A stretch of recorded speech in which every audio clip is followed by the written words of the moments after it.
Angastriana tompolay sy tompoko vavy ny mbola fanjohinao ny fahita lavitra MBS amin'ity matonaly ity Sabotsy fahavalo ny volana Febroary taona 2024. Tonga soa ato amin'ny fotoana ny vaovao tolorana ny arahaba antsika jiaby ary firarentso ihany koa ary atao karibo ihany koa anaraka n'izany vaovao izany hatramin'ny farany.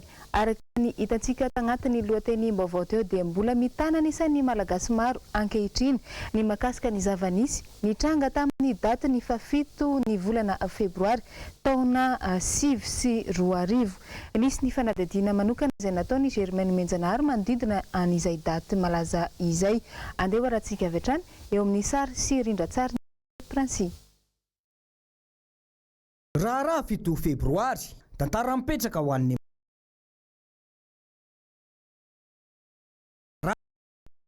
afenina sy azera any amin'ireo mpitondra tamin'izany fotoana ny andraikitr'ireo sabotsy mena na ny samedi rouge maty ary efa tsy manaiky ho abadoina indrindra moa fa izany na lapa ninona ambara dia fanafiana lapa-panjakana iny 7 Febroary 2024 iny fitondrana vahoaka anao kopisoroka iditra anaty fena. Dia sady miantso ny Rajoel moa izy monsieur le président ty le commandant le pitarika ato dia niresaka tamiko amizay moa Rajoel nanomboka teo amizay zay Rajoel vao nifandray inona moa izy nitadiavinao firy eo izy personnel aminao minimum 350 fa io tsy maintsy hiakatra eo androany alina zao satria efa miandry nyty daholo miaramila rehetrarehetra any zay fandray amiko. Dia inona koa izy tadiavinao koatran'izay meo ao groupe électrogène fa ity susceptible hotapahany jiramany jiro ity dia natero essence mandeha amin'ny groupe fa ity mety ho tapaka tenonany ka mety fanjevo eto ny élément ohatra ka tsy mazava ny tanàna fa saingy moa tsy nitapahany jirama moa izy tamin'ny fotoana iny. Izay no nifandresako tamin'ny Rajoel voalohany. Dia tamin'io occasion io koa le nanomezana anany le hoe 100 millions de francs le niteneniko iny fa niteneniko fa ela iny hoe tamin'izay fotoana zay hainao izy meko 100 millions de francs ay ve oa tamin'izay tadidiko tsara mihitsy tsika le paseny ety paseny mare masa iny izy niandry iny nahazo miaramila iandry le ty eo zay tadidiko tsara mihitsy le feon'le olona tamin'izay te nahazo miaramila iandry le ty nahazo miaramila iandry lasa ny andry any ty fanjakana ty fa lasa ny andry ny miaramila. Tsy ho avelany tantara tsy hipotra ny marina momba ny raharaha 7 Febroary marika raha valomanana izay notondroina onan'ny maibaiko nandritra iny Sabotsy iny moa dia mitrano ny fa nisy moa ny fantatra ny fametrahana fitondrina ny tribonaly raha 7 Febroary 2024 iny. Fa lafim-baovao hafa kosa indray dia nisy ny fanadihadiana izay nataony mpanao gazetinay teto amin'ny MBS tamin'ny androany maraina momba ireo mpivarotra izay tsy manan-kale amin'izao fotoana izao. Nanaovana fanadihadiana manokana moa mahakasika ireo mpivarotra izay ao anatin'ny zaridaina ny Anosy mahaberesaka ny maro ihany koa. Andeha hoarantsika ny andindiny izay tateriny Asina Andriamalala sy Tahiriny Ainara nariniriny. Raha ny fanazavana nentin'ny commune Antananarivo renivohitra tamin'ny voana metraka ireo mpivarotra ao anatin'ny zaridaina Anosy isaky ny alakamisy ihany no asiana mpivarotra ao anatiny. Tsy izany anefa ny zava-misy amin'izao fotoana izao fa efa manomboka misy mpivarotra isan-karazany ao anatin'ity zaridaina ity na tsy alakamisy aza ny andro izay nandaniny ny fitondrana era-jonany mampianana miliara maro ny nanamboarana ity zaridaina ity. Tanjona tokoa tamin'izany fotoana ny anatsara ny endriky ny tanàna sy ho fialan-tsasatry ny be sy ny maro. Ankehitriny anefa niova ny mpitondra niova ihany koa ny zava-drehetra. Efa mbola tamin'ny rasana maso ny miherara dia vata ity dia nisy fotoana ity le mifefena dia rehefa mifefena ity dia mivoaka tery ampitan'ny state tery zay dia sondraiky amin'ny polisy indray zay ny ampitan'ny state dia miverina mikatsa atao anatin'ny fefy ato aloha tsy maninona mihina kely tsy mandry fotsy zay nisy ray hatramin'ny nisy fotoana aloha zay miverimberina taty foana amin'ny atandro miverina ty dia amin'ny hariva maky hariva dia rehefa le amin'izao ery lasa enjeh amin'ny polisy mihitsy manenjika ny fipo sy ny ohatr'izany da amin'izay mba jerevana ihany zay amin'ny toerana hivarotanay. Tena mety le fanadiovana fa raha vao diso tafa ohatra le fanadiovana be da be ny lasa madio hatramin'ny volanina iny tena marina, tsy misokatra intsony le volanina dia lasa mihoatra mety indray zay. Satria raha mifanaraka tamin'ireo nametaka anazy dia mifanarahana hoe hitondra fanosony sy anaty lavaka be ohatr'izao. Vao zao misy anaty lavaka lasa madio loatra, madio hatramin'ny volanina sy ny kilotin-janakay ho amin'izao. Raha intelo manasa lasa indray mpandeha izy tsy mikapa.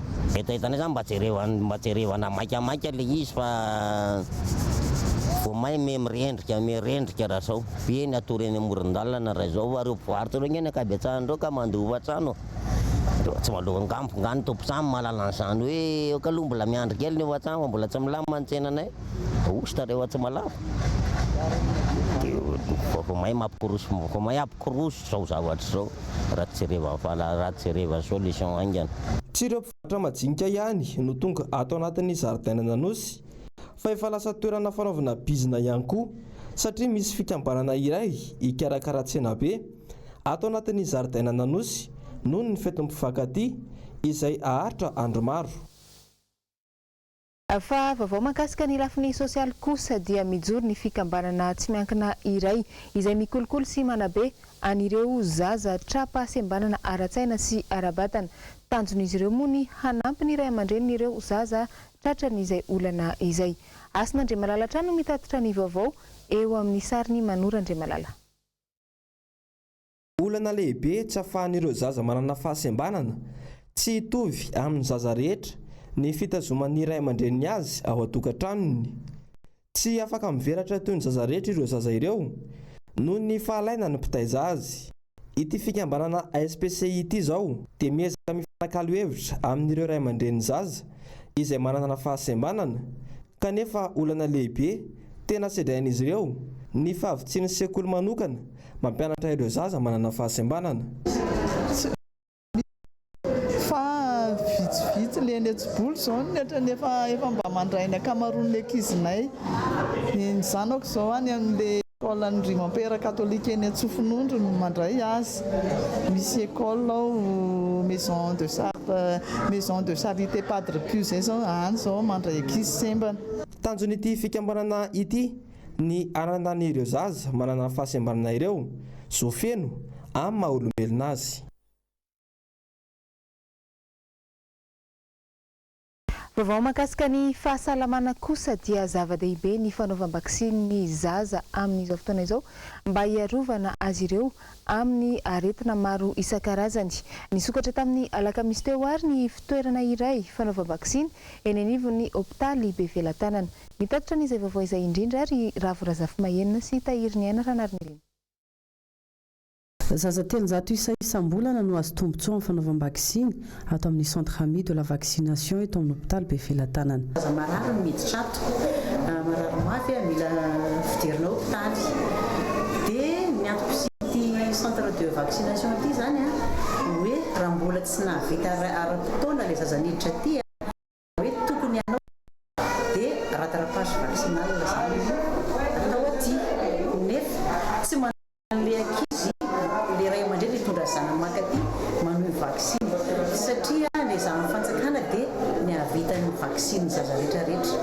Vaksiny tsy andavam-bola fa maimaim-poana dia anjara lempiasana fanjakana manazava ny hoe inona ny tombo vaksiny, inona karazana vaksiny atao amin'ny zaza miaraka amin'ny ray aman-dreniny zaza. Natao ihany koa izao hanalana fahasahiranana ny ray aman-dreny ankoatra ny fampitomboana ny tany fanaovam-bakisiny eto Madagasikara izay ambany dia ambany. Ny tombotsoa azo amin'ny vaksiny zany dia miaro azy amin'ny aretina mafy indrindra satria zaza voaro amin'ny vaksiny ka nahatratra ny aretina iny ary izy dia tsy ho tratra ny fahamafy izany hoe complication. Misy moa tena miaro azy tanteraka amin'ilay aretina. Fa ikoragna lafiny politika atsika agnatin'ity vaovao raiky ity dia nisy ny fitokonana indray izay nataon'ireo mponina ao amin'ny toerana antsoina hoe Andrebakely any Amparafaravola any fitokonana mifandraika indrindra amin'ny tsy fankatoavan'izy ireo ny zava-nisy nandritra ny fifidianana ben'ny tanàna farany teo. Germaine Menjanarno anisany nandalo tany an-toerana mitaritra antsika ihany koa amin'izay vaovao izay eo amin'ny rindran-tsarin'ny Andry Rakotomalala. Tsy eken'ireo mponina ao amin'ny commune Andrebakely ny fanafenana sy ny fanodikodinana ny tena safidin'izy ireo amin'ny olona izay nametrahany ny fitokisana fa hitondra fampandrosoana ho azy ireo nanomboka ny fitokonana ary tsy emotra intsony satria ezahany sasany takonana ny marina eto amin'ny firenena. Le fifidianana ny lanina atao tsy lany dia malahelo izay tanora satria mba tanora ihany le ny fidina dia aiza ny fitiavana lehibe indrindra nefa tsy hita amin'izay le fitiavana dia tokona izay dia tsy fidy izay rehefa misy ny fifidianana satria safidim-bahoaka fa tsy manankery vola ihany izao ny manankery. Rehefa tsy tian'olona ny olona hitondra tia aza terena ho indray ny miena fa reo olona reo matoa izy mitsangana eto tsy azoazon'le olona fa ny azoazon'olona matoa izy mitsangana eto misy olona fa fantany fa tiany satria navadika ambony ambany ny fifidianana teto aminay lanina tanteraka ny atoko tiako Madagasikara teto navadika nefa zany satria no nero vola angambana tsy haiko na manao sy manahoana ny fomba fipetraka ny fitondram-panjakana amin'izao fotoana zao ka zay ny antony nahatongavan'ireto vahoaka maro be eto reto hitaky tanteraka amin'ny fahamarinana ary tsy anaikitra amin'ny farany mihitsy na inona miseho mahagaganay zany fa amboaro zany zavatra zany fa raha zany indisy sakatra amin'ny farany tsy lasa tsy tokony atao ny fifidianana fa lasa fandrebirebena vahoaka fotsiny ihany raha ny zava-misy izao ho iatrany ireto mponina ireto. Ny fifidianana no fandraisana tanana ataon'ny malagasy ho an'ny fireneny. Mahatona renana ny fifidianana safidim-bahoaka ny ilainy ny zavatra ataony safidim-bahoaka fifidianana hoe za ty fa tsy masoaty baleny azakazaka mivelakany mila milamina zay zay ty satria ambany votra betsaka ty ambany votra zay mila ahirinay iaomby za mitahiry mivampierinony za komby sy dekalarin'olona betsaka to nagaganazany ny propagande hoe fa tsy misy tsony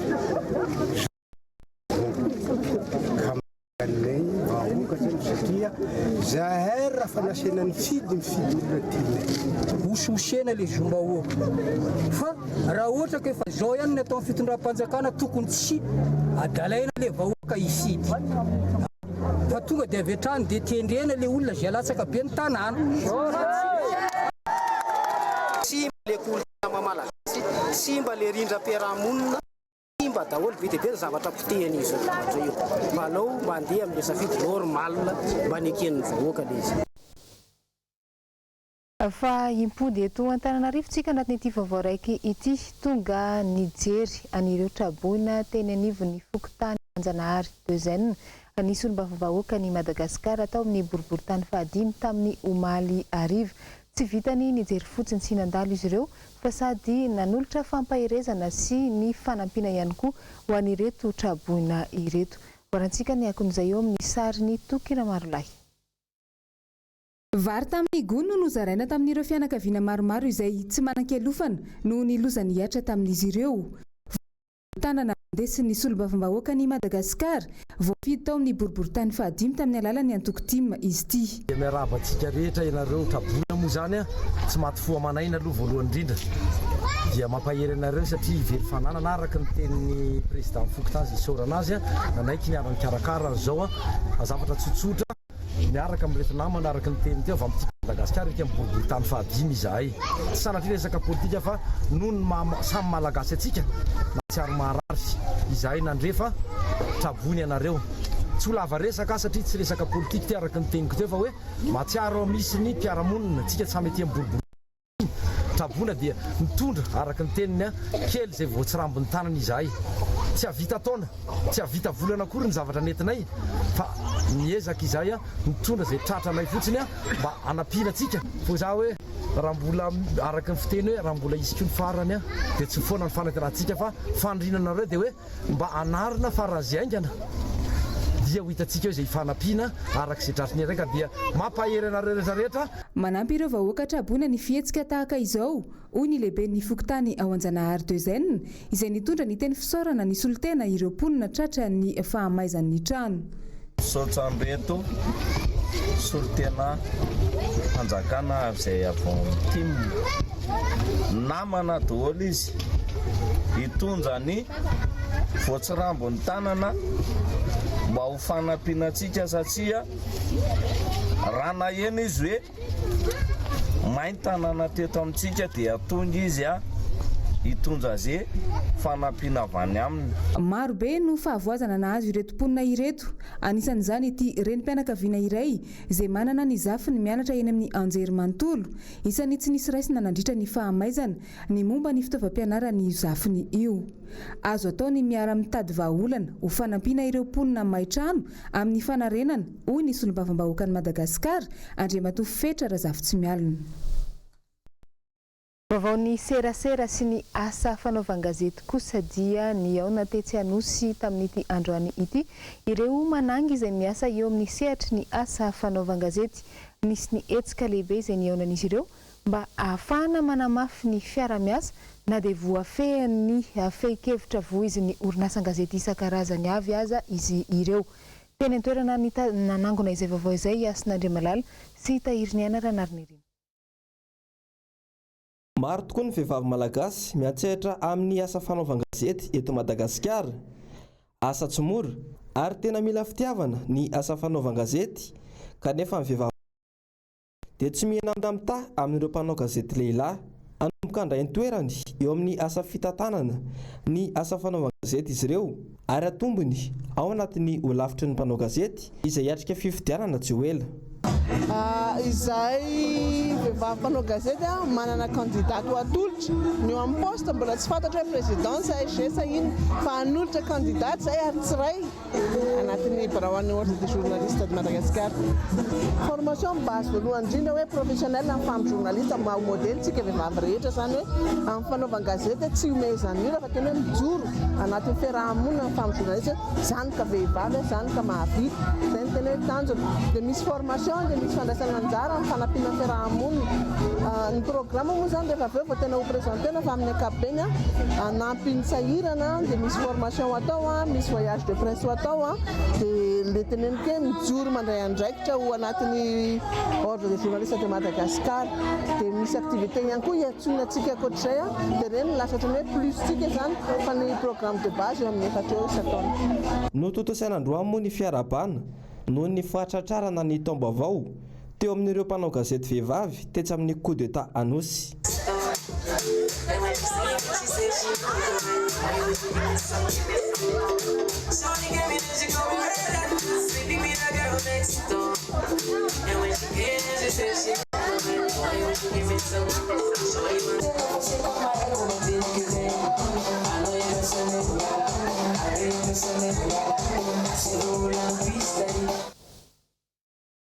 Vaovao eo amin'ny sehatra iraisam-pirenena kosa dia mampalansaritra ankehitriny ny fifehezana ilay valanaretina coronavirus ao Chine satria raha ny fantatra dia miakatra hatrany isan'andro ny isan'ny matin'ity valanaretina ity.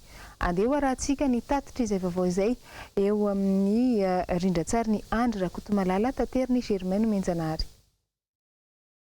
Miombo andro aman'alina ny loza ateraka ilay valanaretina coronavirus any Chine. Tafakatra 27 ireo namoiny aindry hatramin'ny maraina teo. Malahelo sady tezitra ny sinoa taoriny ny fahafatesany ilay dokotera izay nanao fanairana voalohany amin'ny fisiany ity coronavirus ity sy ny zava-doza aterany tamin'ny volana Desambra 2020. Raha ny fantatra mantsy dia nosazian'ny fanjakana sinoa ity mpitsabo ity tamin'io faneo Kiev-nio tamin'izany fotoana izany. Ankehitriny dia tsy vitany hoe voapirofo ny fanambarana fa tsy mety voafehy ity coronavirus ity any an-toerana. Manampitrotraka izany dia tsy fampian'ny fitaovana fiarovan-tena toy ny arovava ho fisorana ny fiparitany ny valanaretina. Miantso vonjy ho an'ny mpitondra fanjakana ao an-toerana ny vahoaka ao Chine amin'izao fotoana izao. Fa totosa tamin'ity androany ity ihany koa tetỳ Anosipatrana ny fifampiarabana tratry ny taona ho an'ny vondrona MBS tanaty fifaliana no niarahan'ireo mpiasa jiaby tamin'ny izany. Andeha rahantsika ny fanadihadiana momba an'izay.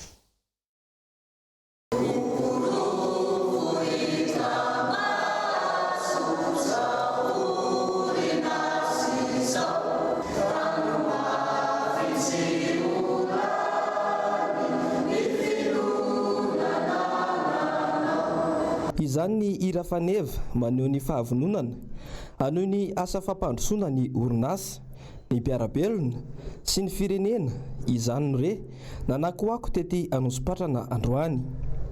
Ambom-peonan'ireo mpiara-miasa anatin'ny vondrona gazety sy televiziona ary onjam-peo noho ny fahatratrarana ny taom-baovao ity fotoana ity. Ny vondrona MBS ahitana ny MBS radio sy televiziona, ny Le Quotidien, ny Vaovao Ntsika, ny Radio Mada dia mijoro hatrany 12 taona tao aorian'ny nandrobana sy nandorana ity orinasa ity. Manomboka eto dia manova fenitra ny vondrona, hitodika bebe kokoa any amin'ny mponina, hiaino izay marary vahoaka, ampita ny afatra tiany malagasy ho henon'ny mpitondra. Lanona ny mpianakavy no nanamarika ny fampiarabana ary hita sotra ny firaisan-kinany rehetra.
Dia amin'ny anaran'ny ekipa jiaby no ananterana ny fisaorana indrindra ho an'ireo izay nanolo-tanana nahafahana nanatontosan' ireny fifampiarabana tratry ny taona niarahana tamin'ny vondrona MBS teto ireny. Ireny koa no ndesintsika mamarana ny vaovao tamin'ny tiany ity. Mankasitraka anao nanaraka izany hatramin'ny farany. Sorana beviata ihany koa ny ekipa jiaby izay niara-nisa lahy nahafahana nanatontosan' ireny vaovao natolotra teto ireny. Mametraka ny veloma mandrapitafa ary ny tenako amin'ny manaraka indray. Samy tsara tompoko lasy tompoko vavy.